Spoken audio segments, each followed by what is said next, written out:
One. Okay. Hello, everyone. I'm Pam Smith. I'm the Director of Social Work at the House of Mercy, and I'm joined here today by Dr. Janet Williams. She's a House of Mercy board member, and we just want to give everybody an update on what's happening at the House of Mercy and how we're managing through the COVID-19 pause for New York State. We're happy to announce that everyone so far has been healthy. We are taking temperatures, and we have hand washing stations, and we're wearing masks here.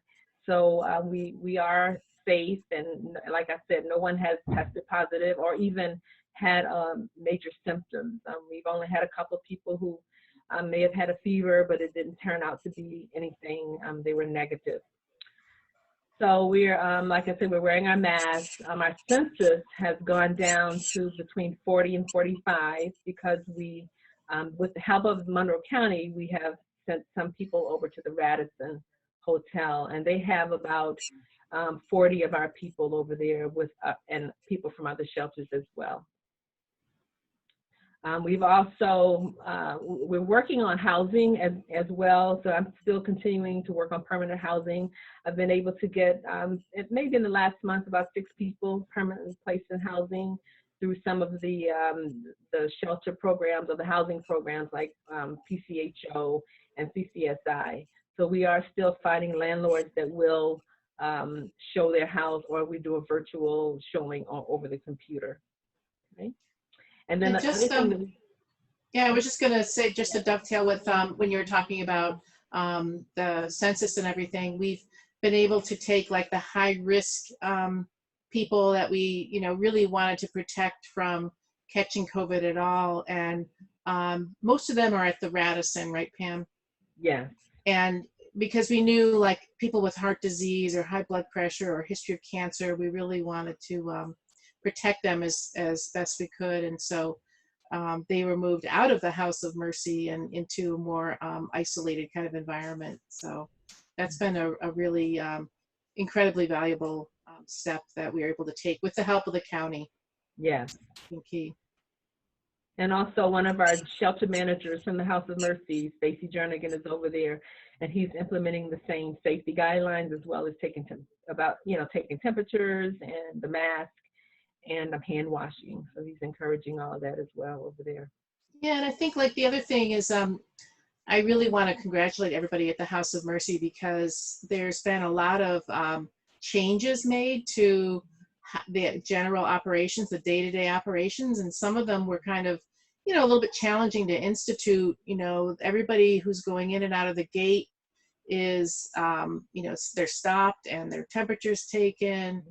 Mm-hmm. I know that we were able to rent a few extra sinks. So, it's something that you wouldn't think about ordinarily, like when you're given the instruction to wash your hands more, we can all wash our hands at home very easily, but at the House of Mercy, the number of sinks were limited, before all this, and it wasn't as easy for people to wash hands frequently. Mm-hmm. So, just a little thing like that, and getting more soap and more hand sanitizer, those are easy things to say, and we're all familiar with it, but to do it at a congregate facility like the House of Mercy and try to institute having everybody do it, it's been a real challenge. But the staff has been just incredible in terms of explaining, why we need to do this. There are posters throughout the facility just reminding people to wear their masks and wash their hands, and trying to make it easy and accessible for everybody to do that. Yes, and it has been a challenge, and I think a lot of even our visitors, people who didn't live here, who are used to just coming in and out, they've been understanding as well. So they are not trying to barge in or anything like that. They understand why we're doing what we're doing. Yeah, that's been great. Yeah, but there's a whole new policy that was generated in terms of, the health department's been asking us to like record the temperatures taken on people. So there's also like a whole administrative aspect to this. It's not just that we're just taking temperatures if it's available, but we actually are doing it and recording it. And, so it's been, a little bit of an administrative task as well to get all that done and recorded and documented. Right. So, one other thing is, we mentioned hand sanitizers and hand washing, and the fact that we've been able to get the extra sinks and such. We also are getting face masks pretty regularly, I think through United Way and through the county.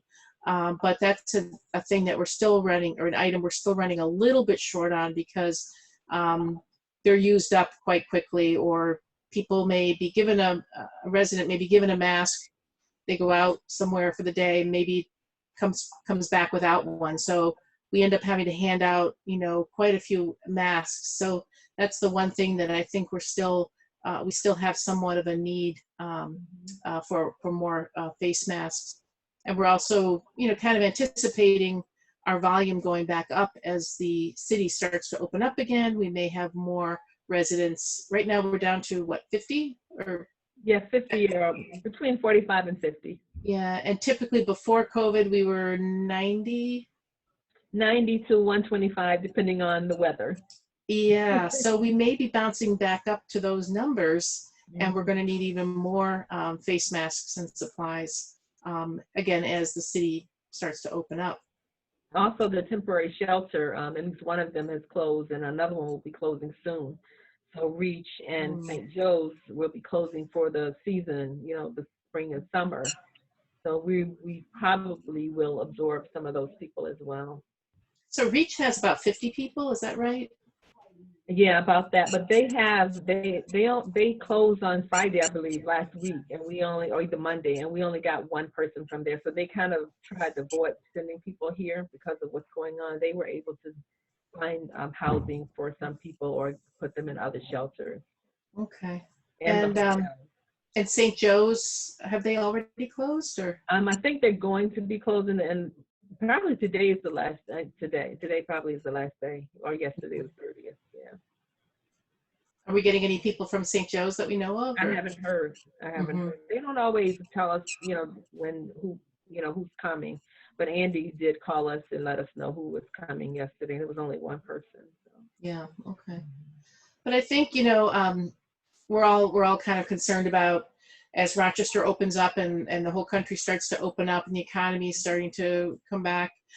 We still need to really be careful, especially in the homeless population, because even if there's just one case that comes in, the fact that comes into the House of Mercy, for example, or another shelter, it's really, there's high risk for it to spread to a large number of people really quickly. And so we really are going to be focusing on maintaining, our policies that we've put in place here to keep everybody safe. Sister Grace and Sister Rita are both doing very well, and we're very, very grateful for that. And we want to keep it that way. So we're going to need to continue to be really diligent and maintain most, if not all, of the practices we have in place now. Right. It's going to be a challenge. Yes, it will be, but it makes sense, though. Yeah. So especially as, our volumes get back up. I mean, if we get back up to 100 people, so a lot more soap and face mask and patrolling, so to speak, and checking temperatures, and that we'll need to do. But, until we're confident that there isn't the risk any longer, we're going to need to do that. Right. Okay. Thank you. Yeah. So, I lost my light. You can see me. The other thing that we're doing is we started a food distribution program. So at our warehouse on Woodward Street, and FoodLink is helping us with that. So we're delivering hot meals and food boxes to people on a weekly and daily basis. And my understanding is the outlying organizations, a lot of the smaller community organizations used to come and pick up a lot of the food supplies themselves, but as they've lost a lot of the volunteers, like many especially smaller community organizations who are dependent on volunteers, are no longer able to do things like that. So we've been using our truck and our people to kind of make up that difference. Isn't that right? We've been delivering a lot of the food that the smaller community organizations used to pick up themselves. Yeah, as far as I know, I'm not really involved in that part of it. As far as I know, Ellen is helping with volunteering and people. So Hmm. there are some people from the community that she has a list of that are taking meals around to people. Yeah.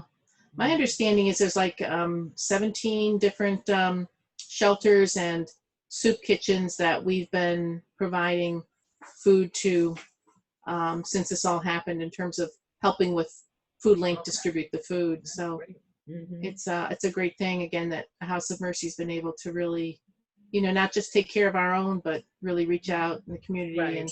and help there as well.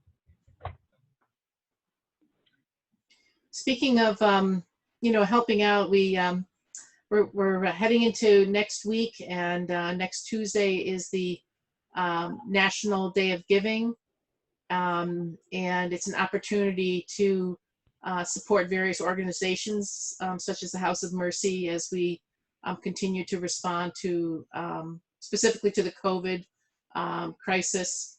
And if anybody is interested in supporting the House of Mercy regarding the COVID response, the National Day of Giving is going to be next Tuesday.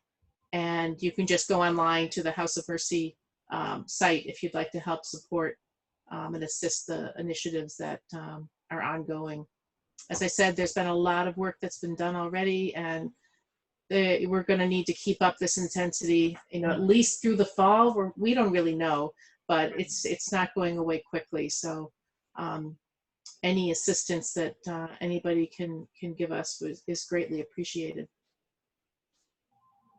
Yes, it will be.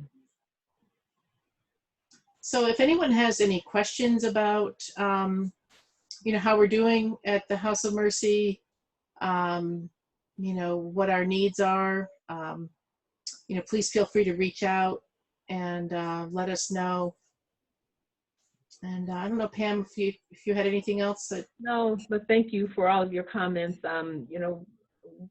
Ways that you can support us is through volunteering through Operation Food, our Operation Food program. And the website is, I think you can just contact Ellen through volunteer@houseofmercyrochester.org. You can donate items through our wish list as well.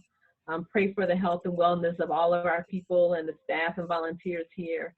And then you can donate online at houseofmercyrochester.org as well. And we appreciate all the support from everyone that has helped the House of Mercy in the past and that continue to pray for us.